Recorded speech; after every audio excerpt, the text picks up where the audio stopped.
Hello નમસ્કાર વિદ્યાર્થી મિત્રો, વૈદ ડિજિટલ એજ્યુકેશનમાં હું કલ્પેશ વિરડિયા આપનું હાર્દિક સ્વાગત કરું છું. વિદ્યાર્થી મિત્રો, આજે આપણે ધોરણ 10 વિષય વિજ્ઞાન જેમનું પ્રકરણ નંબર 1 રાસાયણિક પ્રક્રિયાઓ અને સમીકરણો જેની સરસ મજાની સમજૂતી જોવાના છીએ. તો આજે નવા અભ્યાસક્રમ પ્રમાણે આપણે 1 થી જે 13 પાઠ છે, 1 થી 13 પાઠ સરસ રીતે એનિમેશન સાથે, ચિત્ર સાથે આપણે સમજૂતી મેળવવાના છીએ, જેથી આપણે સરળતાથી યાદ પણ રહી જાય અને પરીક્ષાની અંદર આપણે સારા માર્ક્સ પણ પ્રાપ્ત કરી શકીએ. તો ખાસ વિદ્યાર્થી મિત્રો, ચેનલમાં નવા હોય તો ચેનલ સબસ્ક્રાઇબ કરો, બાજુવાળા બેલ આઇકનને પ્રેસ કરો, વિડીયો લાઈક કરો, તમારા મિત્રો દોસ્તોને પણ શેર કરો. તો આ પાઠની અંદર આપણે સમજીશું શું? કારણ કે જો પાઠનું ટાઇટલ જોઈને જ તમને ખબર પડી જાય કે આ પાઠની અંદર રાસાયણિક પ્રક્રિયાઓની વાત કરવામાં આવી છે. હવે રાસાયણિક પ્રક્રિયાઓ તમારે વ્યવસ્થિત રીતે સમજવું હોય વિદ્યાર્થી મિત્રો, તો એમના માટે પહેલા આપણે ધોરણ 9 જે છે એમાં ચેપ્ટર નંબર 3 અને 4 બરાબર સમજવું પડે. જો ચેપ્ટર નંબર 3 અને 4 આપને બરાબર વ્યવસ્થિત રીતે આવડી જાય તો આ 10મા ધોરણ 10ના આપણે જે રસાયણ વિભાગના 1 થી 4 પ્રકરણ છે એ ઇઝીલી સરળતાથી આપણે આવડી જાય. કારણ કે 10મા ધોરણની અંદર 9મા ધોરણ સુધી વિદ્યાર્થી મિત્રોને કશો વાંધો ના હોય, પરંતુ 10મા ધોરણની અંદર એમનો ટાર્ગેટ એવો હોય કે બોર્ડની પરીક્ષામાં 80 માંથી 80 ગુણ હું મેળવું. પ્રથમ પરીક્ષામાં 80 માંથી 80 ગુણ મેળવું, દ્વિતીય પરીક્ષામાં 80 માંથી 80 ગુણ મેળવું, પરિણામે બોર્ડની અંદર 100 માંથી 100 ગુણ એમના પ્રાપ્ત થાય, 3 ડિજિટ એવી ઈચ્છા હોય છે. અને આપણે એના માટે પૂરતો પ્રયત્ન કરવાના છીએ કે તમારે 100 માંથી 100 ગુણ પ્રાપ્ત થાય. બરાબર? જે હું કહું એ પ્રમાણે તમારે તૈયારી કરવી પડશે. હવે 9મા ધોરણનો ચોથો પાઠ હતો, આપને ખ્યાલ છે કે પરમાણુનું આખું સ્ટ્રક્ચર હતું, પ્રોટોન, ન્યુટ્રોન, ઇલેક્ટ્રોન, જેને આધારે આપણે ખબર પડતી હતી પરમાણુ ક્રમાંક, પરમાણુ ભાર, જેટલો પરમાણુ ક્રમાંક હોય એટલા પ્રોટોન હોય, એટલા ઇલેક્ટ્રોન હોય. એમના પરથી આપણે શું આવડતું હતું? તો એમની સંયોજકતા આવડતી હતી. પરમાણુ ક્રમાંક આપણી પાસે હોય એટલે એમના પરથી આપણને એમની સંયોજકતા આવડતી હતી કે કોની સંયોજકતા +1 છે, કોની સંયોજકતા +2 છે, કોની સંયોજકતા +3 છે, કોની સંયોજકતા -1 છે, કોની સંયોજકતા -2 છે, -3 છે. તો એ સંયોજકતા આપણે ત્રીજા પાઠમાં આપેલા હતા. યાદ હોય તો આપણી પાસે કોષ્ટક હતું. તો એ કોષ્ટક જો તમારી પાસે હોય તો મેળવી લેવું, ન હોય તો ચિંતા ન કરવી. જરૂરી જે તત્વો હશે એમની સંયોજકતા હું સાથે લખતો જઈશ. બરાબર? એટલે મિત્રો ધોરણ 10 ની અંદર આપણે વાત કરવા જઈએ તો 1 થી 4 પાઠ જે છે એ રસાયણ વિજ્ઞાનના છે. ત્યાર પછી જે પાઠ નંબર 5 થી એમ તો કહી શકાય 5, 6, 7 ને 8 સુધી, બરાબર, જે જીવ વિજ્ઞાનના છે.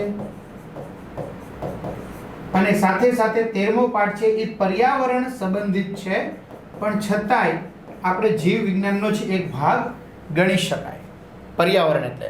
અને ત્યાર પછી છે પાઠ નંબર આપણા 9 થી 10, 11, 12 જે ભૌતિક વિજ્ઞાન, જેને આપણે કહેવાય ફિઝિક્સ, એમના છે. તો આ ત્રણેય સેશન, જીવ વિજ્ઞાન, રસાયણ વિજ્ઞાન, ભૌતિક વિજ્ઞાન, આપણે બહુ સરસ રીતે ઊંડાણપૂર્વક સમજવાના છીએ. તો વિદ્યાર્થી મિત્રો, હવે વધુ સમય ન લેતા આપણે મૂળ મુદ્દા ઉપર આવીએ, પાઠની જરૂરી ચર્ચા કરીએ, આપણે સવાલ છે એમની સરસ મજાની ચર્ચા કરીએ. તો આજે રાસાયણિક પ્રક્રિયાઓ જે થવાની છે, જુદા જુદા તત્વો એકબીજા સાથે જોડાય અને જે પ્રક્રિયા થાય, બરાબર? તો આપને ખબર છે કે હાલમાં કેટલા તત્વો છે? 118 તત્વો છે. તો એકબીજા સાથે સંયોજાય, જોડાય એટલે સંયોજન બને. આ સંયોજનો એકબીજા સાથે પ્રક્રિયા કરશે એટલે રાસાયણિક પ્રક્રિયાઓ કહીશું. અને આપણે એ જે રાસાયણિક પ્રક્રિયાઓ છે એને સમીકરણ સ્વરૂપે, એની સંજ્ઞા સ્વરૂપે આપણે રજૂ કરવાના છીએ. ચાલો જોઈએ આગળ વિદ્યાર્થી મિત્રો. પ્રકરણ 4 જરૂરી મુદ્દા. આ પ્રકરણની અંદર આપણે કયા કયા મુદ્દાઓનો સમાવેશ કરવામાં આવશે? બરાબર. તો પહેલું છે રોજિંદા જીવનમાં. જો આપણી રૂટીન લાઈફમાં, રોજિંદુ જીવન એટલે આપણી રૂટીન લાઈફ થઈ, તો એની અંદર પણ ઘણી બધી રાસાયણિક પ્રક્રિયાઓ થાય છે જે આપણે જાણતા નથી કદાચ, અથવા જાણીએ છીએ તો આપણે ખબર નથી કે રાસાયણિક પ્રક્રિયા છે. તો આપણે એના વિશે ચર્ચા કરવાના છીએ. સંતુલિત રાસાયણિક સમીકરણ. હવે આપણે જે કંઈ સંયોજનો બનાવીશું, સંયોજનો એકબીજા સાથે પ્રક્રિયા કરશે એટલે જે સમીકરણ બનશે તો એને આપણે બેલેન્સ કરવું પડશે, સંતુલન કરવું પડશે. ત્રીજું, સંયોગીકરણ પ્રક્રિયા એટલે જેને કહેવાય ઉષ્માક્ષેપક પ્રક્રિયા. એટલે કે તમે જ્યારે બે તત્વો કે બે સંયોજનોને જોડો છો ત્યારે તમને કંઈક નવું સંયોજન પ્રાપ્ત થાય છે. તો આને કહેવાય સંયોગીકરણ પ્રક્રિયા, એટલે કે જોડાવાની વાત છે. બે જોડાઈને કંઈક નવું બનવું. બરાબર. ત્યાર પછી છે વિઘટન પ્રક્રિયા. વિઘટન પ્રક્રિયા એટલે ઉષ્મા શોષક પ્રક્રિયા. એટલે કોઈ સંયોજન છે એને આપણે કંઈ ઉષ્મા આપીએ, પ્રકાશ આપીએ, વિદ્યુત આપીએ, કંઈ પણ આપીએ તો એમાંથી બે ઘટકો છૂટા પડવાની વાત છે. એટલે આમ કહી શકાય કે સંયોગીકરણ પ્રક્રિયાથી એકદમ વિરુદ્ધ પ્રક્રિયા થઈ, ઓપોઝિટ પ્રક્રિયા.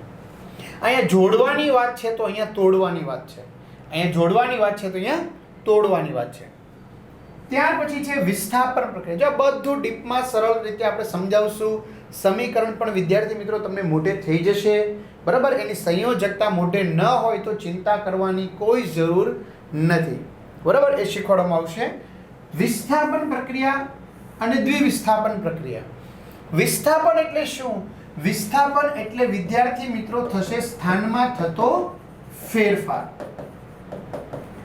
એને આપણે વિસ્થાપન પ્રક્રિયા કહીશું. મારે શોર્ટકટમાં કેવું હોય તમને તો વિસ્થાપન શું કહેવાય? તો આ AB છે, બરાબર, જે એક સંયોજન છે. હવે શું થશે? તો હવે આ C છે એના સ્થાને V આવશે. તો આ A છે એ છૂટો પડી જશે. તો સ્થાનમાં ફેરફાર થયો છે, બીજું કશું નથી થયું. જો A છે C ના સ્થાને, C છે એના સ્થાને. બરાબર. તો આને સ્થાનમાં થતો ફેરફાર એટલે વિસ્થાપન કહેવાય. પણ વિસ્થાપનની અંદર વધુ સક્રિય ધાતુ છે એ ઓછી સક્રિય ધાતુનું વિસ્થાપન કરશે. તો ચિંતા કરવાની જરૂર નથી. સર વધુ સક્રિય ધાતુ કઈ? બરાબર. પોષો કે મેઘા એકજી ના લે તે હાકો મચાવશે સોનું. એક ચાવી સરસ મજાની યાદ રાખી શકાય. અથવા તો કટરીનાને કાર માંગી અલ્ટો જેન ફરારી ફિર ભી ક્યું હે મિલી સિલ્વર ઓડી. બહુ સરસ મજાની ગાડી મળી ગઈ છે. તો એના પરથી આપણે યાદ રાખી લઈશું. એટલે કોઈ યાદ રાખવાની તમારે ખાસ જરૂર નથી. આ દ્વિવિસ્થાપન પ્રક્રિયાની અંદર વાત કરવા જઈએ. આ દ્વિવિસ્થાપનમાં શું છે? તો એમાં કંઈ નથી. જો એ છે C ના સ્થાને આવશે અને C છે એ એના સ્થાને જશે. બરાબર. એટલે CB બનશે અને AD બનશે. આપણી સમજવા માટેની એક વાત છે ખાલી. બરાબર. હું તમને આ ABCD એક સંજ્ઞા તરીકે લઉં છું શોર્ટકટ સમજવા માટે. તો આને દ્વિવિસ્થાપન પ્રક્રિયા કહેવાય. અને દ્વિવિસ્થાપન પ્રક્રિયા એટલે કે બે વખત થયું. જો આમાં એક જ વખત થયું, આમાં બે વખત. A B ના સ્થાને તો B પાછો એના સ્થાને ગયો. બે નવા સંયોજનો બન્યા. જો ઓકે, આમાં એક જ સંયોજન બન્યું એટલે એક વિસ્થાપન. આ દ્વિવિસ્થાપન. અને આની આ વસ્તુ વિદ્યાર્થી મિત્રો ચેપ્ટર 3 માં ફરી પાછી રિપીટ થવાની છે. બરાબર. ત્યારે બી ચર્ચા કરવાની છે આપણે. તો આને દ્વિવિસ્થાપનમાં હંમેશા અવક્ષેપ મળે, અદ્રાવ્ય પદાર્થ, જેને આપણે કહેતા હોઈએ અવક્ષેપ. બરાબર. એટલે દ્વિવિસ્થાપન પ્રક્રિયા થઈ ગઈ. ચાલો રેડી? હા. Oxidation reduction. તો ઓક્સિજન ઉમેરાય અથવા હાઇડ્રોજન દૂર થાય. ઓક્સિડેશનને હાઇડ્રોજન ઉમેરાઈને ઓક્સિજન દૂર થાય તો રિડક્શન. તો મિત્રો આપણે ઓક્સિડેશન રિડક્શન સાથે ઓક્સિડેશન રિડક્શન કર્તાની પણ ચર્ચા કરવાના છીએ, જે આગળ જતા આપણને ચોથા પાઠમાં ખૂબ જ ઉપયોગી થવાની છે. બરાબર. એટલે એકદમ ઇઝીલી આપણે શીખવાની છે. ઓક્સિડેશન કરતા, રિડક્શન કરતા, એમની બી ચર્ચા કરીશું. છેલ્લે ધાતુનું ક્ષારણ એટલે કે ધાતુનું ખવાણ, જેને આપણે કાટ કહેતા હોઈએ છીએ, એ પણ આપણે જે ચેપ્ટર નંબર 3 છે એમાં ફરી પાછું રિપીટ થશે, ત્યારે બી ચર્ચા કરીશું. ટૂંકમાં આ આટલા 7 થી 8 જે મુદ્દા છે આપણી પાસે 8 જેટલા, એને બધાને વ્યવસ્થિત રીતે આપણે સમજીશું. ક્લિયર? ત્યારબાદ છે ખોરાપણું. હવે જે ચરબીયુક્ત પદાર્થ હોય એ ખોરો થઈ જાય, તેલવાળો પદાર્થ હોય એ ખોરો થઈ જાય, તો એ ખોરાપણું એક પ્રકારનું સારણ જ છે. હવે ઘણા બધા વિદ્યાર્થી મિત્રો 9મા ધોરણની અંદર લાભ લીધો છે અને સતત કમેન્ટ આવે છે કે સર ધોરણ 10 શૈક્ષણિક વર્ષ 2025-26 એમના માટે અમારે ગણિત તેમજ વિજ્ઞાન વિષયના સરસ મજાના વિડીયો લેક્ચરની જરૂર છે. તો વિદ્યાર્થી મિત્રો તમારે કોઈ ચિંતા કરવાની જરૂર નથી. સંપૂર્ણ અભ્યાસક્રમ મુજબ તમામ પ્રકરણના વિડીયો લેક્ચર તમને મળવાના છે. તમામ પ્રકરણના તમને વિડીયો લેક્ચર મળવાના છે. 1 થી 13 ચેપ્ટરના ગણિત કલ્પેશ સર કોલડિયાના વિડીયો છે, વિજ્ઞાન કલ્પેશ સર વિલેડિયાના છે. હવે સર અમારે જોતો હોય ક્યાંથી મળશે? જો કોઈ વિદ્યાર્થીને માત્ર ગણિતમાં ડાઉટ છે તો માત્ર ને માત્ર ગણિતના વિડીયો લેક્ચર લેવા છે તો મળી જશે. કોઈ વિદ્યાર્થીને માત્ર વિજ્ઞાનમાં ડાઉટ છે તો વિજ્ઞાન સરસ રીતે સમજવું છે. કારણ કે જો વિદ્યાર્થી મિત્રોને ગણિત અને વિજ્ઞાનમાં 100 માંથી 100 બોર્ડમાં પ્રાપ્ત થાય એવી ઈચ્છા હોય તો એના માટે મિત્રો આપણા જે બોર્ડના પેપર છે એમાં 80 માંથી 80 ગુણ કવર થવા પડે. બરાબર? તો ક્યાંથી મળશે એવો એક પ્રશ્ન હોય. સર અમારે આવા બીજા વિડીયો જોવા હોય તો કેમ ખબર પડશે કે તમે પહેલા વિડીયોમાં તો બહુ સારું ભણાવો છો, બીજા ત્રીજામાં? વિદ્યાર્થી મિત્રો ખાસ યાદ રાખજો, જૂના વિદ્યાર્થી મિત્રો કદાચ આપણા વિડીયો જોયા હોય તમને મળે તો પૂછજો. આપણે જે પહેલા વિડીયોની અંદર જે વાત કરીશું, વ્યવસ્થિત સમજૂતી આપીશું, એ જ સમજૂતી છેલ્લા વિડીયોની અંદર પણ આપણે આપીશું. નહીં કે ઘણીવાર એવું બનતું હોય છે, મારે નંત ન કહેવાય પણ છતાંય વિદ્યાર્થી મિત્રો ઘણીવાર એવું બનતું હોય છે, કોઈ રસાયણ વિજ્ઞાનના પાઠ જો તો ઘણીવાર રસાયણ વિજ્ઞાન સારું હોય કારણ કે રસાયણ વિજ્ઞાનમાં સર આગળ ભણેલા હોય, બરાબર, કેમિસ્ટ્રી વિષય સાથે. કોઈનું જીવ વિજ્ઞાન માત્ર સારું હોય, માઇક્રોબાયોલોજી કર્યું હોય તો, કોઈ ફિઝિક્સમાં આગળ વધ્યું હોય તો માત્ર ભૌતિક વિજ્ઞાન સારું હોય. પણ આપણે ત્રણની અંદર સરસ મજાનું આપણે પીરસ્યું જે તમારે ખાવાનું છે અને કોળિયાને સરસ મજાનો મીઠો બનાવવાનો છે. અમારું તો એક જ ટાર્ગેટ છે કે તમારે બોર્ડમાં 100 માંથી 100 ગુણ પ્રાપ્ત થાય ને એના માટે અમે શું કરી શકીએ એ અમે પૂરતા પ્રયત્ન કરીશું. તો ગૂગલ પ્લે સ્ટોર કે જ્યાંથી આપણે ગેમ ડાઉનલોડ કરીએ છીએ તો ત્યાં જઈને વેટ ડિજિટલ એજ્યુકેશન નામની એપ્લિકેશન ડાઉનલોડ કરો અને તમારા બધા વિદ્યાર્થી મિત્રોના સાથ સહકારથી આપણે 500K પાર કરી ચૂક્યા છે. એટલે કે ખાલી એપ્લિકેશન 500K, 5 લાખથી વધુ વિદ્યાર્થી મિત્રો એપ્લિકેશન ડાઉનલોડ કરી. યુટ્યુબમાં તો છે જ તમારા બધાના મિત્રોનો સપોર્ટ, પણ એપ્લિકેશનમાં પણ છે. ઓપન કરશો, એન્ટર ફોન નંબર, તમારા પોતાનો મોબાઈલ નંબર નાખશો, સેન્ડ ઓટીપી કરશો, 4 આંકડાનો ઓટીપી તમારામાં આવશે, બરાબર, એ તમારે નાખવાનો એટલે આ પેજ ખુલે. પેડ કોર્સ જે તમારી પાસે આવશે એમાં વિદ્યાર્થી મિત્રો તમારે ટીક કરવાનું. અહીંયા તમને એક્ઝામ પેપરો મળશે. ફ્રી વિડીયો છે, 3 થી 12 માં 3 થી 12 ધોરણના વિડીયો છે. એકમ કસોટી સરકાર લે ને એ પણ આપણે સરસ મજાની સોલ્વ કરવાની છે. પેડ કોર્સમાં જશો વિદ્યાર્થી મિત્રો એટલે સરસ મજાનું આવી રીતે 9માના વિડીયો, 10માના વિડીયો એવું આવશે. તો આપણે 10માના વિડીયોને સિલેક્શન કરવાનું. 10માના વિડીયોને સિલેક્શન કરશો એટલે તમને 2 ઓપ્શન આપશે, ઓવરવ્યૂ અને કન્ટેન્ટ. જો ઓવરવ્યૂ ડાયરેક્ટ તમે પરચેસ કરો છો તો કોઈ ઇટ્સ ઓકે. કન્ટેન્ટમાં જશો તો કન્ટેન્ટમાં તમને 2 ઓપ્શન છે, ગણિત અને વિજ્ઞાનના. આ લખેલું પણ છે, જો કેટલા વિડીયો છે, બરાબર. હવે તમે એ ટીક કરશો એટલે સરસ મજાના ચેપ્ટર ખુલી જશે. એમાં અમુક ફ્રી વિડીયો મૂકેલા છે જે તમે મેળવી શકશો, બરાબર. એટલે ખાસ આ રીતની વાત છે. અને હા મિત્રો, આ બધા વિડીયો તમને રેકોર્ડેડ મળશે. હવે આ રેકોર્ડેડ વિડીયો પાછળનો અમારો ઇન્ટેન્ટ શું છે? તો અમે વિદ્યાર્થી મિત્રો જો અમારે રેકોર્ડિંગ કરીને મૂકવું છે તો એમાં ડબલ મહેનત થાય છે. કારણ કે અત્યારે રેકોર્ડિંગ થાય પછી એને પીસીમાં કન્વર્ટ કરવાના, એપ્લિકેશનમાં ચડાવવાનો બહુ મહેનત થાય. તો એના કરતાં અડધો સમય અમારે લાઈવમાં થાય. પણ લાઈવમાં કેવું હોય છે, ઘણાને મોર્નિંગ સેશન હોય, ઘણાને આફ્ટરનૂન સેશન હોય શાળાની અંદર, બરાબર. પછી ઘણાને ઘણા બધા પ્રસંગો હોય, સામાજિક આ તે અન્ય કોઈ પણ કામ હોય, ઘણા ઘરમાં માતા પિતાને મદદ કરતા હોય, ઘણી બધી પરિસ્થિતિ હોય તો એ ગમે ત્યારે નથી જોઈ શકતા, બરાબર. એટલા માટે એની ટાઈમ એનીવે, ગમે ત્યારે ગમે તે સ્થળે જોઈ શકે એટલા માટે આપણે રેકોર્ડેડ વિડીયોનું આયોજન રાખેલું છે. મિત્રો 1 નંબર તમને પીરસવામાં આવશે, એમાં કોઈ અમે કચાશ નહીં રાખીએ. ભગવાને માં સરસ્વતી અમને જે કંઈ જ્ઞાન આપ્યું છે એ અમે તમારા સુધી પહોંચાડવાનો પૂરતો પ્રયત્ન કરીશું. રેકોર્ડેડ વિડીયો છે મિત્રો, એટલે તમારે જ્યારે જોવો હોય, જેટલી વાર જોવો હોય એટલી વાર પાઠે જોઈ શકશો. તમને જ્યાં સુધી ક્લિયર ન થાય ત્યાં તમે જોઈ શકશો, બરાબર. અને હા, એપ્લિકેશનમાં બીજી એક સુવિધા છે, તમે ડાઉનલોડ કરી લ્યો, બસ તમારે નેટની પણ જરૂર ન પડે, વગર નેટે જોઈ શકશો, બરાબર. એટલે આ એક સરસ મજાની વાત થઈ. ચાલો હવે ફરી પાછા આપણે થોડા આગળ વધીએ. અને હા, આ જો કોઈને પીપીટી જોતી હોય સરસ મજાની મટીરિયલ, સરસ મજાનું રંગીન મટીરિયલ છે, અમને આપો ને, મળી જશે. એ બી તમને એપ્લિકેશનમાંથી જ મળી જશે ધોરણ 10 માં, બરાબર. ચાલો તો મિત્રો, પહેલો સરસ મજાનો સવાલ લઈએ. રોજિંદા જીવનમાં જોવા મળતી કે થતી રાસાયણિક પ્રક્રિયાઓ લખો. હવે રાસાયણિક પ્રક્રિયાઓ કોને કહેવાય, કઈ રીતે થઈ ખબર પડશે? તો વિદ્યાર્થી મિત્રો, આપણે આગળ ચર્ચા કરીએ કે જે દરમિયાન કોઈ અવસ્થા બદલાય, તાપમાનમાં ફેરફાર થાય, રંગ પરિવર્તન થાય, કંઈક ને કંઈક ફેરફાર થાય, ટૂંકમાં પહેલાં કરતાં કંઈક અલગ લાગે, ગુણધર્મો બદલાય, તો આપણે ખ્યાલ આવી જાય કે રાસાયણિક પ્રક્રિયા. અને આપણે ગયા વર્ષે ભણી પણ આવ્યા છીએ ભૌતિક ફેરફાર અને રાસાયણિક ફેરફાર. જે ફેરફાર પાછો રિટર્ન ન લાવી શકાય, બદલી ન શકાય, એને રાસાયણિક ફેરફાર. ઓકે, તો રોજિંદા જીવનમાં મળતી કે થતી રાસાયણિક પ્રક્રિયાઓ લખો. આપણે સરસ મજાનો આ પ્રશ્ન 2 ગુણમાં પૂછાઈ શકે. તો આપણે 4 ઓછામાં ઓછા મુદ્દા લખવા પડશે. કેમ? કારણ કે દરેક મુદ્દાનો આપણે અડધો ગુણ આપવામાં આવે છે, તો 4 મુદ્દા લખશું એટલે આપણે 2 ગુણ મળી જશે. પણ આપણે જો વધારે આવડતો લખી શકાય છે. ચાલો સમજીએ. ઉનાળામાં ઓરડામાં તાપમાને મૂકેલ દૂધ જલ્દી બગડી જાય છે.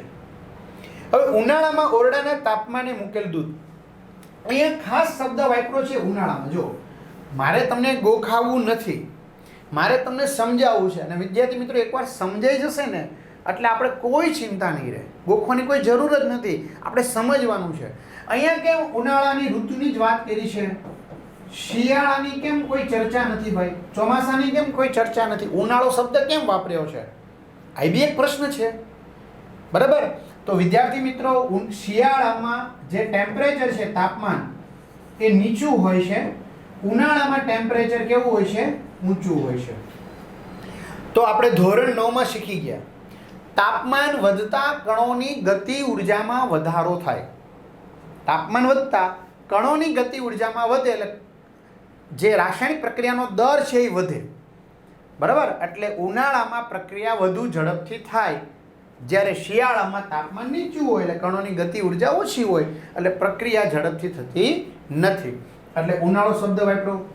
ઓરડાના તાપમાને, હવે ઓરડાનું તાપમાન આપણે કહેવામાં આવે તો સામાન્ય રીતે આપણે 25 સેલ્સિયસ થી 30 સેલ્સિયસ લઈએ, સામાન્ય ઓરડાનું તાપમાન. પરંતુ ઉનાળો છે એટલે આપણે ખબર છે કે દિવસ દરમિયાન તાપમાન 40-42 ડિગ્રી સુધી હોય, રાત્રિ દરમિયાન 32-33 ડિગ્રી, પછી જેવું શહેર. ઓકે, તો મૂકેલ દૂધ છે એ જલ્દી બગડી જાય છે એટલે કે ખાટું થઈ જાય છે, ખાટું થઈ જાય એટલે કે દહીં થઈ જાય છે. તો કેમ? તો વિદ્યાર્થી મિત્રો, આ જે દૂધ છે એમાંથી શું બની ગયું? દહીં. તો આપણે 3જા, 4થા, 5મામાં ભણતા ત્યારે આવતું દૂધ કેવું હોય સ્વાદે? તો કે મીઠું હોય. એવું લખતા ને, દૂધ સ્વાદે કેવું હોય? મીઠું કહી શકાય. મીઠું એટલે નમકની વાત નથી, પણ એક ગુણની વાત છે, બરાબર. દૂધ કેવું હોય? સ્વાદે મીઠું હોય. દહીં કેવું હોય? ખાટું. તો વિદ્યાર્થી મિત્રો, હવે તમે દહીંમાંથી પાછું દૂધ લાવી શકશો ખરા? નહીં, બનશે નહીં. તો આને કહેવાય રાસાયણિક ફેરફાર, કે જે ફરી પાછો પરિવર્તન થઈ શકતો નથી. હવે આ દૂધ છે એમાં લેક્ટોઝ હોય પદાર્થ, એનું દહીં બને એટલે બનશે લેક્ટિક એસિડ. કારણ કે નિયમ છે, એસિડ સ્વાદે ખાટા હોય, એસિડ સ્વાદે ખાટા હોય. તો આ લેક્ટોઝ છે એનું લેક્ટિક એસિડમાં રૂપાંતર થઈ ગયું, એટલે કે રાસાયણિક પ્રક્રિયા થઈ ગઈ, એટલે કે આ જે પદાર્થ છે એનું સ્ટ્રક્ચર બદલાઈ ગયું, એટલે એને રાસાયણિક પ્રક્રિયા કહેવાય, રાસાયણિક ફેરફાર કહેવાય. તો આ કોણ કામ કરે છે? તો લેક્ટેઝ નામનો ઉત્સેચક. હવે ઉત્સેચક એટલે શું સર? ઉત્સેચક એટલે જૈવ રાસાયણિક પ્રક્રિયા.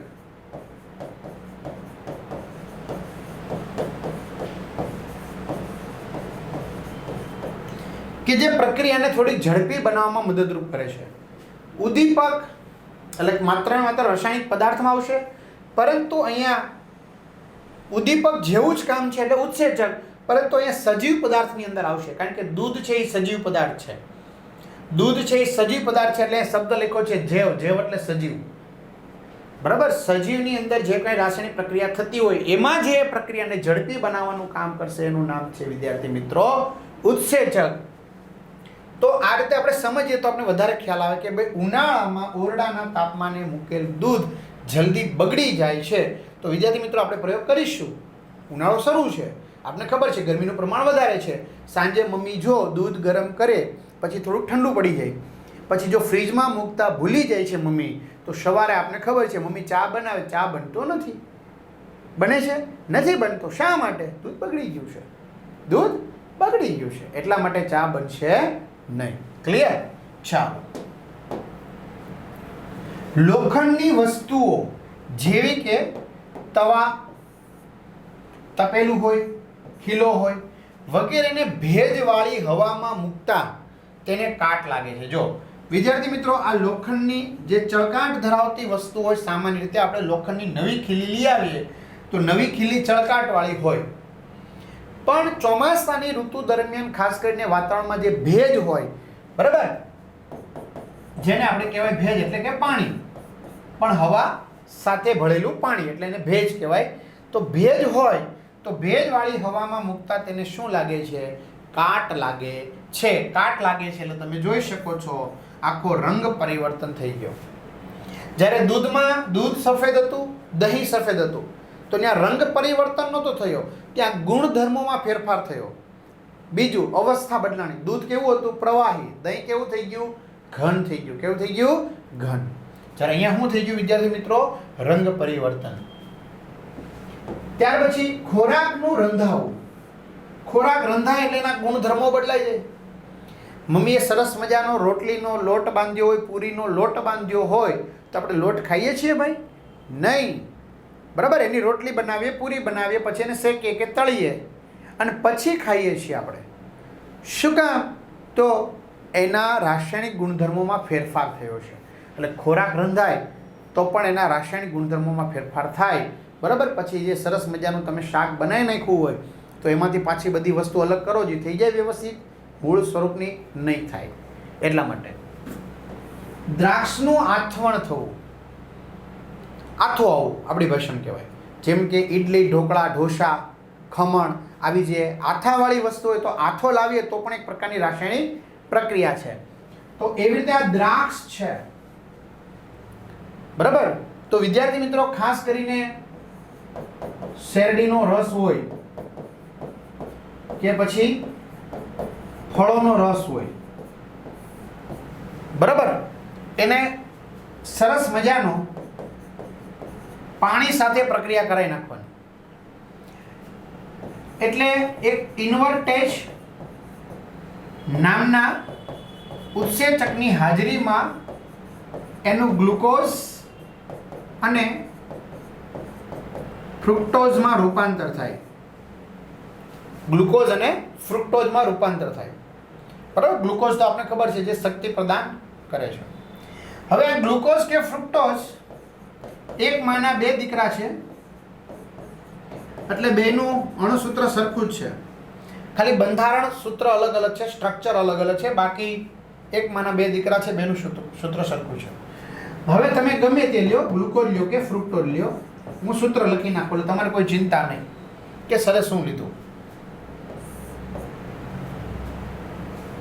હવે સરસ મજાના ઝાયમેજ નામના ઉત્સેચકની હાજરીમાં ફરી પાછું વિઘટન થાય એટલે આ આલ્કોહોલ બને. શું બને? આલ્કોહોલ. અને આ આલ્કોહોલ બને, જેને વિદ્યાર્થી મિત્રો આપણે બીજું કહી શકાય આથવણની પ્રક્રિયા. તો આ ઇન્વર્ટેજ અને ઝાયમેજ મારે શીખવાડવાનું છે. ઇન્વર્ટેજ અને ઝાયમેજ એ ક્યાં હોય? દ્રાક્ષની છાલમાં હોય. દ્રાક્ષની છાલમાં. ઘણા બધા ફિલ્મોમાં તમે જોયું હશે, દ્રાક્ષની ખેતી કરવામાં આવે, પછી દ્રાક્ષના રસમાંથી શું બનાવવામાં આવે છે? આલ્કોહોલ, મદ્યાર્ક, બરાબર. તો દ્રાક્ષનું આથવણ થવું તેના ગુણધર્મોમાં ચેન્જિંગ થાય છે. તો એ બી એક શું છે? રાસાયણિક પ્રક્રિયા છે. શરીરમાં ખોરાકનું પાચન થવું. આપણે જે ખોરાક લીધો હોય છે તો એના સ્વરૂપે હોતો નથી. જો દાખલા તરીકે આપણે મગ ખાધું તો મગમાં શું હોય? પ્રોટીન હોય ને. તે પ્રોટીનને પ્રોટીન રહેતો નથી, તો આ પ્રોટીન છે તો એનું એમિનો એસિડમાં રૂપાંતર થઈ જાય, એનું વિઘટન થઈ જાય, એ તૂટીને નાનો અણુ બની જાય. બરાબર? તો આનો અર્થ એવો થાય કે ખોરાકનું પાચન જે થાય છે, બરાબર, તો એ બી એક શું છે? રાસાયણિક પ્રક્રિયા છે. ત્યાર પછી શ્વાસોશ્વાસની ક્રિયા. હવે વિદ્યાર્થી મિત્રો, તમે જે ખોરાક લીધેલો છે ગ્લુકોઝ, હવે તમે શ્વાસ લ્યો છો એટલે કે તમે શું દાખલ કરો છો? શરીરમાં ઓક્સિજન લો છો. તો હવે આ ઓક્સિજન છે ત્યાં ગ્લુકોઝ સાથે શું કરશે? રાસાયણિક પ્રક્રિયા કરશે. કાર્બન ડાયોક્સાઇડ, પાણી અને આપણે શું મુક્ત થશે? ઉર્જા મુક્ત થશે. તો અહીંયા જો જે ડાબી બાજુ છે એ સેમ ટુ સેમ જમણી બાજુ નથી આવ્યું. એનો અર્થ એવો છે કે અહીંયા રાસાયણિક પ્રક્રિયા થઈ છે. તો આપણે 6 જેટલી રાસાયણિક પ્રક્રિયા ભણ્યા, બરાબર? તો એમાંથી તમે કોઈ પણ 4 લખી શકો છો. ત્યાર પછી રાસાયણિક પ્રક્રિયા દરમિયાન કેવા ફેરફારો જોવા મળે છે? તમને ખબર કેમ પડે સર કે રાસાયણિક પ્રક્રિયા થઈ છે? કંઈક એની ઓળખ શું? કંઈક એની ઓળખ તો હોવી જોઈએ ને. તો રાસાયણિક પ્રક્રિયા થઈ છે ખબર કેમ પડશે? તો રાસાયણિક પ્રક્રિયા દરમિયાન નીચે મુજબના કેટલાક ફેરફાર જોવા મળે છે. જો આપણે 2 ગુણમાં પૂછે તો આપણે 4 ફેરફાર બતાવવાના છે. પહેલું, પદાર્થની ભૌતિક અવસ્થા બદલાય છે. જેમ કે મેં તમને કીધું, દૂધ કેવું હતું? પ્રવાહી. એમાંથી શું બની ગયું? દહીં. તો એ કેવું હતું? ઘન. પદાર્થની ભૌતિક અવસ્થા બદલાય છે. લેડ નાઇટ્રેટ, ખાલી એમનું સમજાવું છું, આ ફરીથી સમજાવીશ. આની પોટેશિયમ આયોડાઇડ સાથે પ્રક્રિયા થાય તો લેડ આયોડાઇડ અને પોટેશિયમ નાઇટ્રેટ બને છે. સમીકરણ અત્યારે સંતુલિત નથી કરવું. તો વિદ્યાર્થી મિત્રો, આ છે એ દ્રાવણ છે અને દ્રાવણ તો તમને ખબર છે જનરલી પ્રવાહી સ્વરૂપે હોય. આ બી શું છે? દ્રાવણ છે. એ બી પ્રવાહી સ્વરૂપે હોય. આ પ્રવૃત્તિ નંબર 1.2 છે જેની આપણે ચર્ચા પછી કરીશું. Okay, sorry 1.3. તો આ લેડ આયોડાઇડ છે એ પીળા રંગના અવક્ષેપ છે. અવક્ષેપ એટલે અદ્રાવ્ય ઘન પદાર્થ. અવક્ષેપ એટલે હું? અદ્રાવ્ય કેવો પદાર્થ? ઘન પદાર્થ. તો મારો કહેવાનો મીનિંગ એ છે કે આ 2 પ્રવાહી છે તો એમાંથી આ શું બન્યું? ઘન બન્યું. તો અવસ્થા બદલાણી. અત્યારે તો મેં તમને બેઝિક વાત કરી છે, બરફ, પાણી અને વાયુ, બરાબર? ખાલી સમજવા માટે કે ભાઈ અવસ્થા બદલાણી છે. ઓકે, તો પદાર્થની ભૌતિક અવસ્થા બદલાય આવી રીતે તો આપણે ખબર પડી જાય કે રાસાયણિક પ્રક્રિયા થઈ છે. બીજું, ઓલી પ્રવૃત્તિ તમને ફરીથી સમજાવીશું. પ્રવૃત્તિ 1.3. પદાર્થમાં રંગ પરિવર્તન જોવા મળે છે. રંગ બદલાઈ જાય. જેમ કે લોખંડ જ્યારે નવું હતું ત્યારે ચળકાટ ધરાવતું હતું, પછી કાટ લાગ્યું એટલે કલર બદલાઈ ગયો, કથ્થઈ રંગ જેવો થઈ ગયો. તો રંગ પરિવર્તન થાય તો સમજી લેવાનું કે રાસાયણિક પ્રક્રિયા થઈ છે. કોઈને કોઈ રંગ પરિવર્તન થાય તો રાસાયણિક પ્રક્રિયા થઈ છે. પ્રક્રિયા દરમિયાન અમુક વાયુઓ ઉત્પન્ન થાય છે. દાખલા તરીકે દાણાદાર ઝીંક હોય એમાં આપણે જો સલ્ફ્યુરિક એસિડ નાખીએ તો ઝીંક સલ્ફેટ અને હાઇડ્રોજન વાયુ ઉત્પન્ન થાય. તો વાયુ ઉત્પન્ન થયો, જો તમે જોઈ શકો મિત્રો, એ વાયુ ઉત્પન્ન થાય છે. તો એનો અર્થ એવો છે કે એમાં રાસાયણિક પ્રક્રિયા થઈ છે. અને તમે પછી જો આ વાયુ ઉત્પન્ન થતો હોય, આ પ્રક્રિયા હોય, દાખલા તરીકે એમાં ઝીંક હોય, તમે સલ્ફ્યુરિક એસિડ નાખો અને હાઇડ્રોજન વાયુ ઉત્પન્ન થાય, તમે જો ટચ કરશો તો તમને ગરમ લાગશે. ગરમ લાગશે એટલે એનો અર્થ એવો થાય કે તાપમાનમાં ફેરફાર થયો, ઉષ્મા ઉત્પન્ન થઈ. જો ગરમ છે મિત્રો, વરાળ નીકળે છે, તાપમાનમાં ફેરફાર થયો છે એટલે જો ચીપિયાની મદદથી આ કસનળીને પકડેલી છે. તો 4 જોવા મળે એવું જરૂરી નથી. 4માંથી કોઈ પણ 1, 2 વસ્તુ, 3 વસ્તુ હોઈ શકે. તો આપણે કહી શકાય કે રાસાયણિક પ્રક્રિયા થઈ છે. કઈ 4? તાપમાનમાં ફેરફાર, અમુક વાયુ ઉત્પન્ન થવા, ભૌતિક અવસ્થા બદલાવી અને રંગ પરિવર્તન થવા. 4માંથી કોઈ પણ એક વસ્તુ હોય એટલે સમજવાનું રાસાયણિક પ્રક્રિયા થયેલી છે. ઓકે, ચાલો. ત્યાર પછી સવાલ છે, રાસાયણિક સમીકરણો કેવી રીતે લખાય છે? સમીકરણ કેવી રીતે લખાય? જે હમણાં મેં તમને બતાવ્યું, લેડ નાઇટ્રેટ પોટેશિયમ આયોડાઇડ વાળું, ઝીંક સલ્ફેટ અને ઝીંક વત્તા સલ્ફ્યુરિક એસિડ વાળું. તો એ સમીકરણ લખાય કઈ રીતે? શું કામ લખવું પડે? ન લખો ન ચાલે? નહીં મિત્રો, લખવું પડે. તો મેગ્નેશિયમની પટ્ટીનું ખાલી સમજીએ, ઉદાહરણ લઈએ. ઓક્સિજનની હાજરીમાં દહન થતા સળગતા મેગ્નેશિયમ ઓક્સાઇડ બને છે. હવે તમે જોઈ શકો છો અહીંયા સફેદ સરસ મજાની મેગ્નેશિયમની પટ્ટી છે. હવે તમારે એનું ઓક્સિજનની હાજરીમાં દહન કરવાનું છે. દહન એટલે સળગવાનું. તો વિદ્યાર્થી મિત્રો,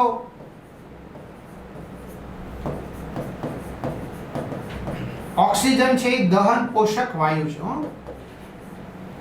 આપણે વિદ્યાર્થીને ઘણીવાર પૂછીએ કે દહનશીલ વાયુ કયો છે, એટલે ફટાક દઈને જવાબ આપે ઓક્સિજન સર.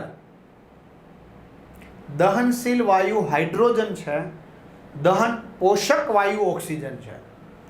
ઓક્સિજન સળગતો નથી, સળગવામાં મદદ કરે છે. સળગતો નથી, સળગવામાં શું કરે છે? મદદ કરે છે. દહન પોષક વાયુ છે, આપણે લખવાનું છે.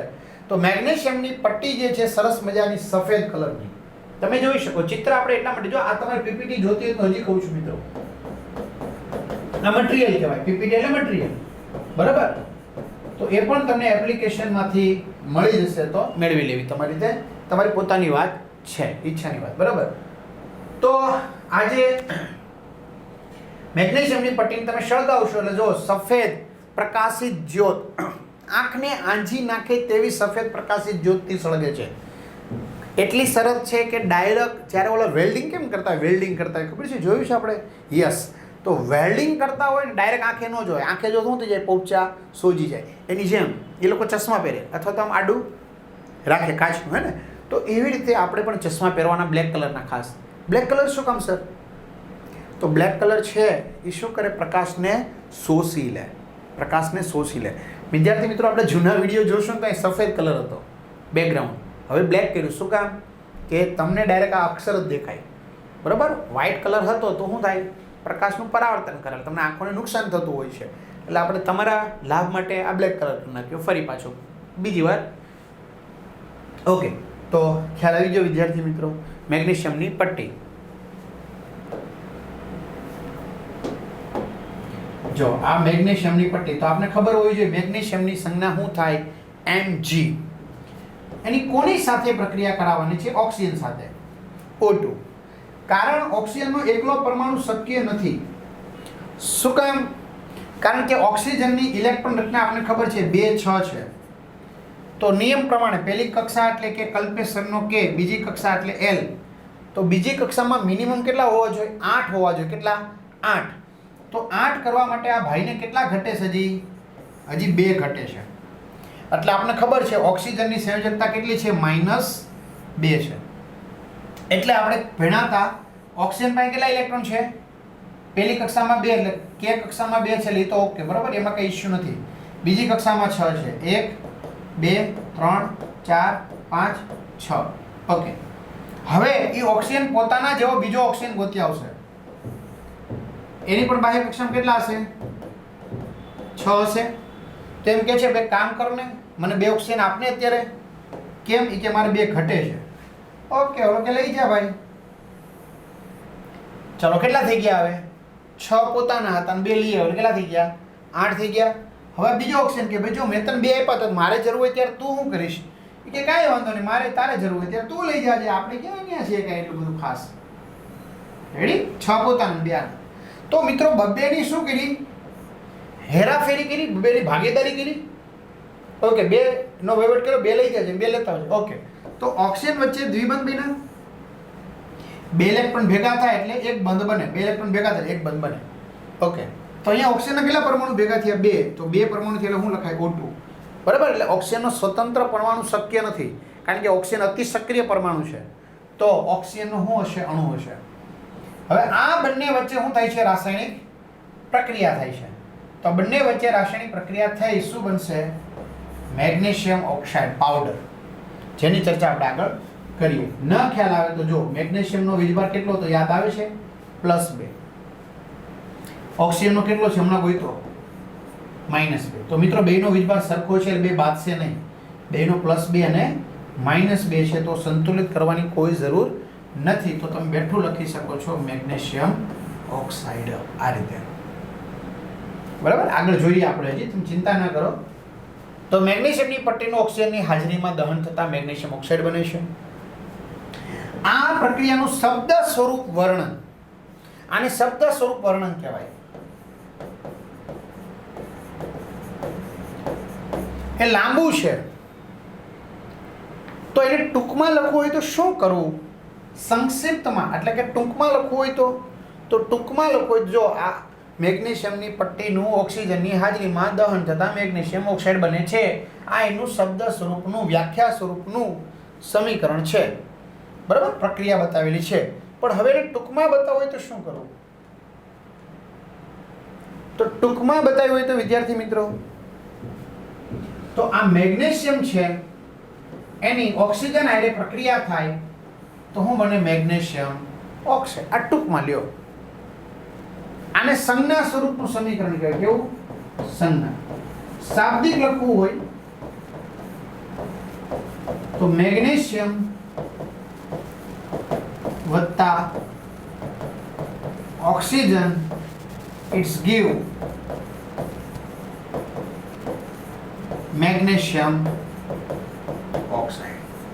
આ થઈ ગયું શાબ્દિક, આ થઈ ગયું સાંકેતિક, સંજ્ઞા સ્વરૂપે. ક્લિયર થઈ છે? આ સાંકેતિક થઈ ગયું, આ શાબ્દિક થઈ ગયું.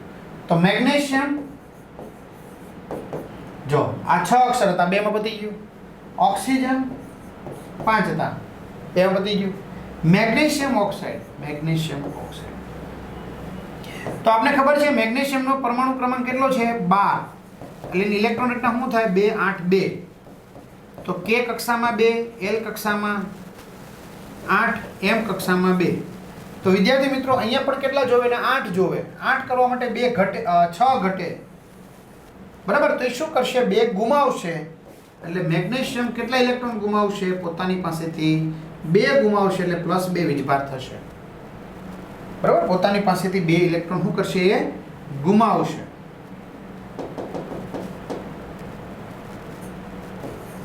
બે ઇલેક્ટ્રોન ગુમાવી દીધા. જો આ તો હવે કેટલા વધ્યા? 2 ને 8 જ વધ્યા ને. આ 2 ગુમાવી દીધા એને, 2 ને 8 જ વધ્યા. એટલે હવે K કક્ષા કમ્પ્લીટ, L કક્ષા કમ્પ્લીટ. તો 2 ઇલેક્ટ્રોન ગુમાવ્યા તો એની પાસે પ્રોટોન કેટલા વધારે થઈ ગયા? 2. એટલે મેગ્નેશિયમ +2 વીજભાર થઈ જાય. કારણ કે વિદ્યાર્થી મિત્રો 12 પ્રોટોન હોય અને 12 ઇલેક્ટ્રોન હોય. હવે એમાં ઇલેક્ટ્રોન એને 2 ગુમાવી દીધા, પોતાનામાંથી 2 ઓછા કરી નાખ્યા. 2 ઓછા કરી નાખ્યા કેટલા વધ્યા? 10 વધ્યા. તો એની પાસે 2 પ્રોટોન વધારે છે ને, 2 પ્રોટોન વધારે છે એટલે +2 વીજભાર થાય છે. ક્લિયર? તો સમીકરણમાં મેગ્નેશિયમ અને ઓક્સિજનને પ્રક્રિયકો કહે છે જેમની વચ્ચે રાસાયણિક પ્રક્રિયા થતી હોય છે. મેગ્નેશિયમ ઓક્સાઇડને નિપજ કહે છે જે પ્રક્રિયાના અંતે મળે. અચ્છા, પ્રક્રિયકો કોને કહેવાય? તો જે રાસાયણિક પ્રક્રિયામાં ભાગ લે છે, જેમની વચ્ચે રાસાયણિક પ્રક્રિયા થાય છે એને પ્રક્રિયકો કહેવાય. અને પ્રક્રિયકો હંમેશા આગળ લખાય, એટલે કે ડાબી બાજુ લખાય. અને પ્રક્રિયા થયા પછી આપણને જે મળે છે, પ્રક્રિયાને અંતે મળે છે, એને નિપજ કહેવાય, એને જમણી બાજુ લખાય. તો પ્રક્રિયકોનું નિપજમાં રૂપાંતર થાય છે એટલે આપણે તીર વડે દર્શાવ્યું છે કે આ પ્રક્રિયકો છે નિપજ બાજુ રૂપાંતર થતા જાય છે. રાસાયણિક સમીકરણમાં પ્રક્રિયકોને હંમેશા ડાબી બાજુએ અને નિપજોને હંમેશા જમણી બાજુએ દર્શાવવામાં આવે છે. બરાબર, ત્યાર પછી આપણે આગળ વધીએ.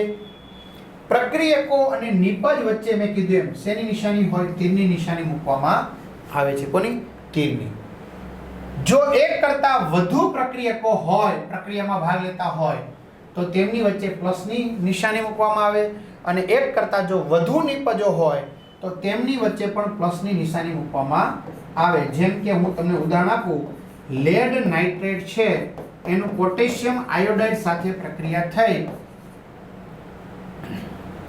લેડ આયોડાઇડ અને પોટેશિયમ નાઇટ્રેટ મળે છે. બરાબર, આ સમજાવું તમ તારે અત્યારે એને સમજવાનું સમીકરણ કેમ બેલેન્સ કરવું એ શીખવાડી દઈશ. ઓકે, તો વિદ્યાર્થી મિત્રો ડાબી બાજુ છે એ પ્રક્રિયકો છે અને જમણી બાજુ છે એ નિપજો છે.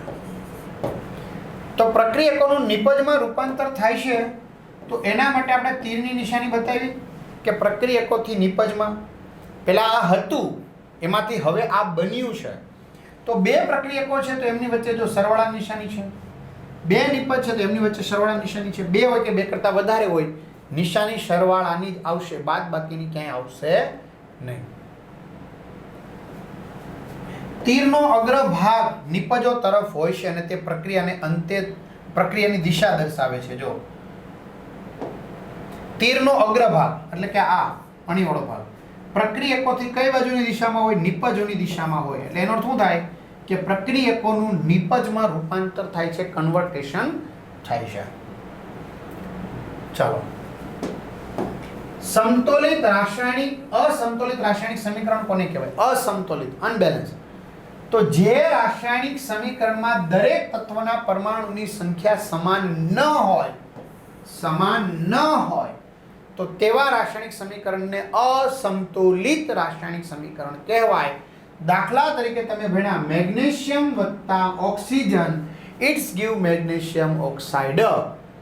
તો અહીંયા વિદ્યાર્થી મિત્રો ડાબી બાજુ મેગ્નેશિયમ 1 છે, જમણી બાજુ મેગ્નેશિયમ 1 છે.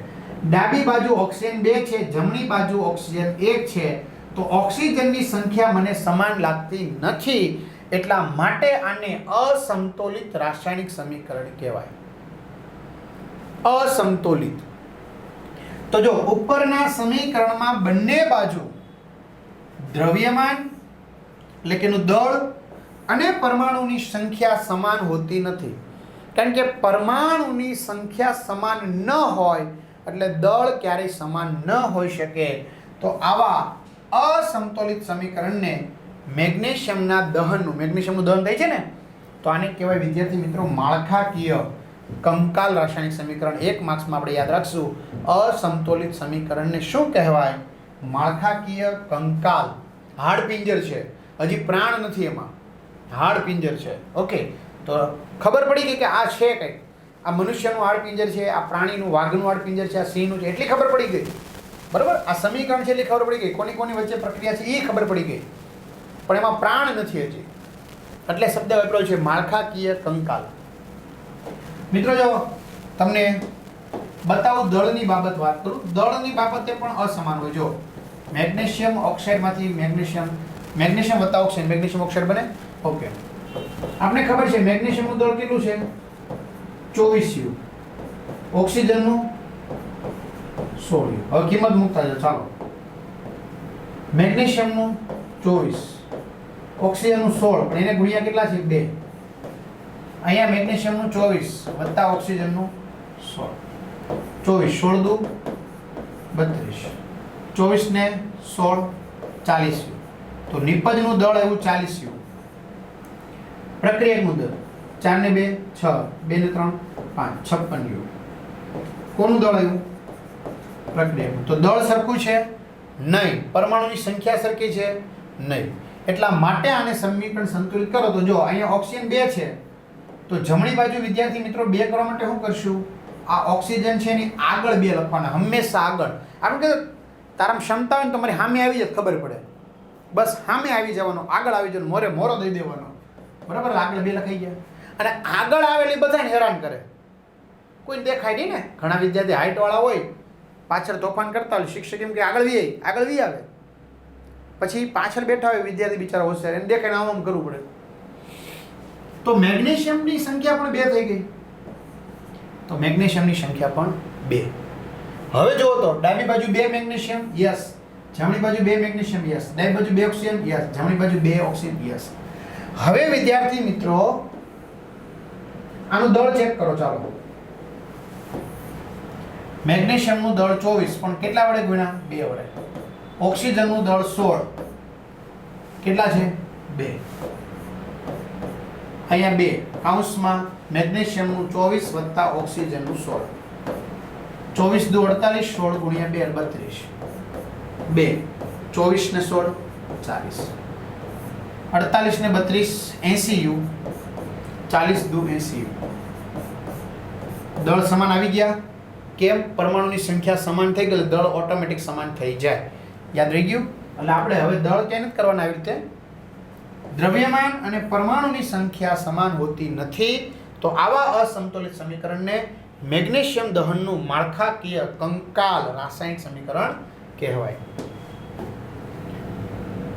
સમતોલિત રાસાયણિક સમીકરણનું મહત્વ લખો. શા માટે સમતોલિત કરવું પડે? તો ભાઈ એનું મહત્વ નીચે મુજબ છે. સમતોલિત રાસાયણિક સમીકરણની મદદથી પ્રક્રિયકો જે પ્રક્રિયામાં ભાગ લે છે અને પ્રક્રિયકો કહેવાય. ડાબી બાજુ લખીએ છીએ એ પ્રક્રિયકો અને આ જે નિપજો છે એના કેટલા મોલ છે, જે આપણે નવમમ શીખીએ મોલ, બરાબર, જેટલું જેનું આણ્વીય દળ હોય એને 1 મોલ આપણે કહેતા હતા.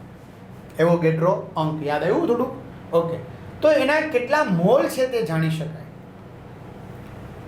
પ્રક્રિયકોનો કેટલો જથ્થો પ્રક્રિયામાં વપરાય છે, જે પ્રક્રિયકો છે એ પ્રક્રિયામાં ભાગ લે છે તો એનો કેટલો જથ્થો પ્રક્રિયામાં વપરાય છે અને નિપજોનો કેટલો જથ્થો મળે છે એની આપણને જાણકારી થાય છે. એટલા માટે સમતોલિત રાસાયણિક સમીકરણ હોવું જરૂરી છે. પ્રક્રિયકો અને નિપજોની ભૌતિક સ્થિતિ જાણી શકાય છે. ભૌતિક સ્થિતિ, ઘન, પ્રવાહી કે વાયુ અથવા જલીય દ્રાવણ, એની ભૌતિક સ્થિતિ જાણી શકાય છે. બરાબર, સમતોલિત રાસાયણિક સમીકરણ હોય તો.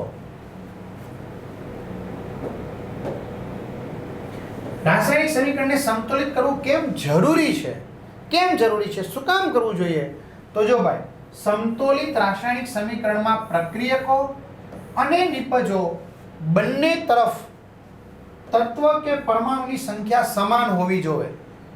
ડાબી બાજુ અને જમણી બાજુ જે કોઈ તત્વ હોય એમની સંખ્યા અને એમનું દળ છે એમનું પ્રમાણ સરખું હોવું જોઈએ.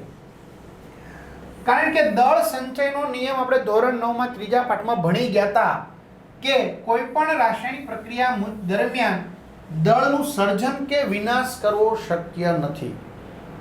બરાબર, નવું દળ ઉત્પન્ન થતું નથી કે દળનો વિનાશ થતો નથી. એટલે ડાબી બાજુ જેટલું દળ હોય એટલું જ જમણી બાજુ દળ આવે, જે આપણે પુરવાર કર્યું. તો દળ ક્યારે સરખું થાય વિદ્યાર્થી મિત્રો? જ્યારે પરમાણુની સંખ્યા સરખી થાય ત્યારે. તો એનો મીનિંગ એવો થાય કે ડાબી બાજુ જેટલા પરમાણુ હોય એટલા જ પરમાણુ જમણી બાજુ હોવા જોઈએ. ઓકે, તો દળ સંચયના નિયમ મુજબ દ્રવ્યનું દળનું સર્જન કરી શકાતું નથી, વિનાશ થઈ શકતો નથી, જેથી રાસાયણિક સમીકરણોમાં રહેલા પ્રક્રિયકો અને નિપજોનું દળ સમાન રહે છે. તો દળ ક્યારે સમાન રહે? જ્યારે એના પરમાણુની સંખ્યા સમાન હોય ત્યારે. એટલા માટે આપણે એને સમીકરણને સંતુલિત કરવું જરૂરી છે. પરિણામે રાસાયણિક સમીકરણોમાં રહેલા દરેક તત્વના પરમાણુની સંખ્યા જેટલી ડાબી બાજુ એટલી જમણી બાજુ હોવી જોઈએ. આથી રાસાયણિક સમીકરણને આપણે સંતુલિત કરવું જરૂરી છે. વિદ્યાર્થી મિત્રો, આપણે જોઈએ સંતુલિત છે કે નહીં. ઝીંક ડાબી બાજુ 1, જમણી બાજુ 1, હાઇડ્રોજન ડાબી બાજુ 2, જમણી બાજુ 2, સલ્ફર ડાબી બાજુ 1, જમણી બાજુ સલ્ફર 1, ઓક્સિજન 4, ઓક્સિજન 4. તો બંને બાજુ પરમાણુની સંખ્યા સંતુલિત છે. ઇટ મીન્સ આ સમીકરણ સમતોલિત છે. ક્લિયર? થોડો વિડીયો મોટો બન્યો છે વિદ્યાર્થી મિત્રો, બરાબર, પણ ચિંતા ના કરશો. અહીંયા સુધી આપણે ખાસ રાખીએ. તમામ વિદ્યાર્થી મિત્રોનો ખૂબ ખૂબ આભાર. તમારા મિત્રો દોસ્તોને જાણ કરજો. આપણે બધું જ આવી રીતે વ્યવસ્થિત નિરાતે સમજવાનું છે. મેં કીધું એમ ગોખવાનું નથી, બરાબર. તમે જે પે કરશો પૈસા એ શેના કરશો? સમજવાના પે કરશો, ગોખવાના કોઈ પે કરવાના નથી. તો તમારા મિત્રો દોસ્તોને જાણ કરજો. ચેનલમાં ચેનલ સબસ્ક્રાઈબ કરો. અસ્તુ. જય હિન્દ, જય ભારત.